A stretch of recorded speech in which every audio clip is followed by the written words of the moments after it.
Құрметті қажылар, бір нәрсені сіздерге сезіндіргім келіп жатыр да.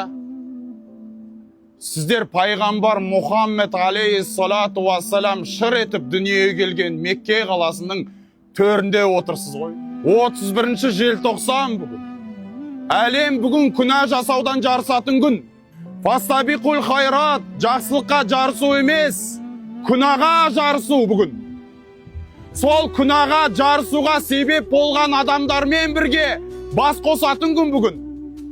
Бірақ бүгін сіз пайғамбар Мұхаммедтің шыр етіп дүниеге келген қаласында Жебрейіл періште 13 жыл осы топыраққа түскен жерде отырып Алланы ұлықтап отырсыз да.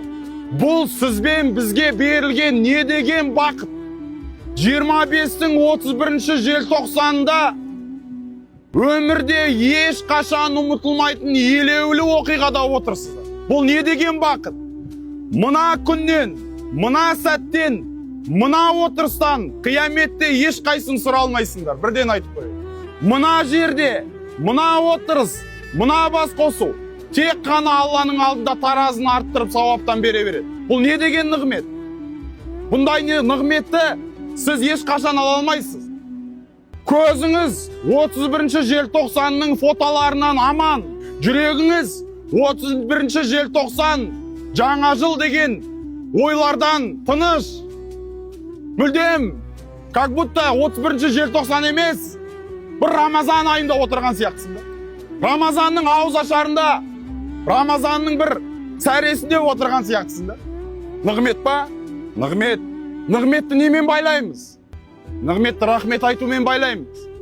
Әлемдердің жаратушысы Аллаға мақтаулар болсын.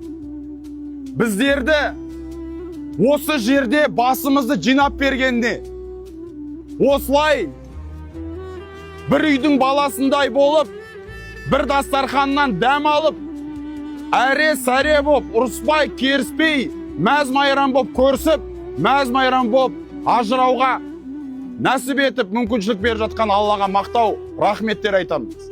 Егер ол бізді тура жолға салмағанда еді, біз бұл тура жолда әсте таппас едік.